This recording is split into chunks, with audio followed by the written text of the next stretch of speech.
지금부터는 프랍스의 중요한 특징에 대해서 알아보도록 하겠습니다.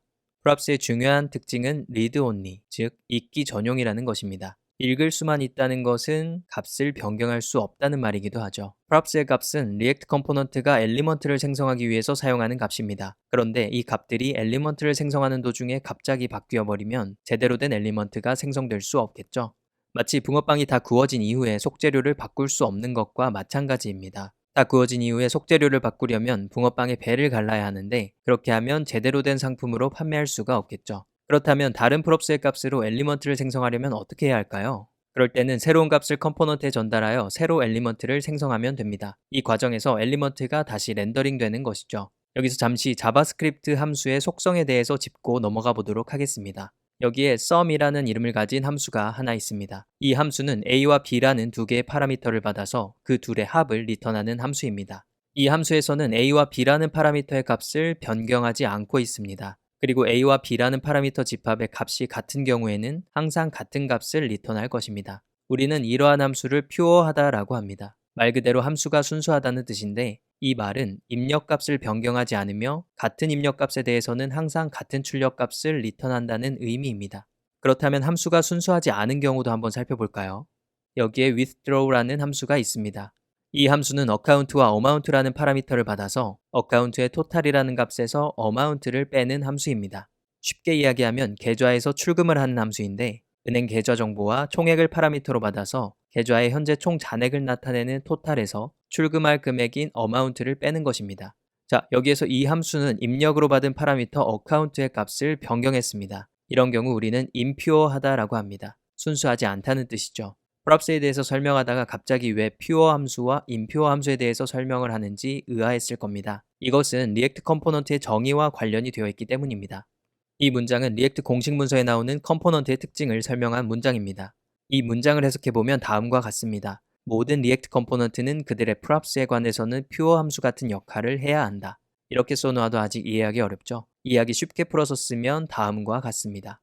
모든 리액트 컴포넌트는 프랍스를 직접 바꿀 수 없고 같은 프랍스에 대해서는 항상 같은 결과를 보여줄 것. 앞에서 리액트 컴포넌트가 자바스크립트의 함수와 같은 개념이라고 설명했었죠? 그렇기 때문에 리액트 컴포넌트의 입력으로 들어오는 프랍스는 자바스크립트 함수의 파라미터와 같습니다. 함수가 퓨어하다는 것은 함수의 입력값인 파라미터를 바꿀 수 없다는 의미를 포함하고 있기 때문에 리액트 컴포넌트에서는 프랍스를 바꿀 수 없다는 의미가 됩니다. 그리고 퓨어 함수는 같은 입력값에 대해서는 항상 같은 결과를 보여줘야 하기 때문에 리액트 컴포넌트 관점에서 같은 프랍스에 대해서 항상 같은 결과를 보여줘야 한다는 의미가 됩니다. 여기에서의 결과는 리액트 엘리먼트가 되겠죠. 조금 어려운 내용이 나와서 당황했을지도 모르겠습니다. 정리하면 리액트 컴포넌트의 프랍스는 바꿀 수 없고 같은 프랍스가 들어오면 항상 같은 엘리먼트를 리턴해야 한다고 기억하시면 됩니다. 그렇다면 프랍스는 어떻게 사용할까요?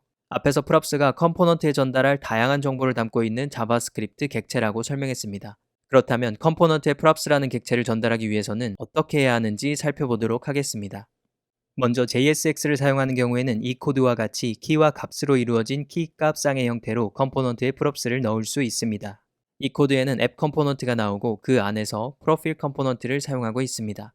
여기서 프로필 컴포넌트에 name, introduction, view count라는 세 가지 속성들을 넣어줬습니다. 여기서 한 가지 눈여겨봐야 할 부분은 각 속성의 값을 넣을 때 중괄호를 사용한 것과 사용하지 않은 것의 차이입니다. name과 introduction에 들어간 문자열은 중괄호를 사용하지 않았고 view count에 들어간 정수는 중괄호를 사용했습니다. 우리가 앞에서 JSX에 대해서 배울 때 중괄호를 사용하면 무조건 자바스크립트 코드가 들어간다 라고 배웠습니다. 그래서 마찬가지로 프롭스에 값을 넣을 때에도 문자열 이외에 정수, 변수, 그리고 다른 컴포넌트 등이 들어갈 경우에는 중괄호를 사용해서 감싸주어야 합니다. 물론 문자열도 중괄호로 감싸도 상관은 없습니다. 이렇게 하면 이 속성의 값들이 모두 프로필 컴포넌트의 props로 전달되며 props는 이와 같은 형태의 자바스크립트 객체가 됩니다. 그리고 props의 중괄호를 사용해서 다음과 같이 props의 값으로 컴포넌트도 넣을 수 있습니다. 이렇게 하면 레이아웃 컴포넌트의 props로는 정수값을 가진 with, height과 react 엘리먼트로 header, footer가 들어오게 됩니다. 이처럼 JSX를 사용하는 경우에는 간단하게 컴포넌트에 props를 넣을 수 있습니다. 그렇다면 JSX를 사용하지 않는 경우에는 어떻게 props를 넣어줘야 할까요? 우리가 앞에서 리액트 엘리먼트에 대해서 배울 때 리액트의 create 엘리먼트 함수에 대해서 배웠습니다. create 엘리먼트 함수는 다음과 같은 형태로 사용했습니다. 여기서 두 번째 파라미터가 바로 props입니다. 여기에 자바스크립트 객체를 넣으면 그게 곧 해당 컴포넌트의 props가 됩니다. 앞에서 나왔던 프로필 컴포넌트를 JSX를 사용하지 않고 코드를 작성하면 다음과 같이 될 것입니다. 타입은 컴포넌트의 이름인 프로필이 들어가고 props로 자바스크립트 객체가 들어갔습니다. 그리고 마지막으로 하위 컴포넌트가 없기 때문에 children에는 null이 들어갔습니다. 앞에서 리액트로 개발을 할 때는 무조건 JSX를 사용하는 것이 좋다고 설명했습니다. 그렇기 때문에 이 코드는 참고만 하고 실제로 props를 사용할 때는 위에 나왔던 JSX를 사용하는 형태로 사용하시기 바랍니다.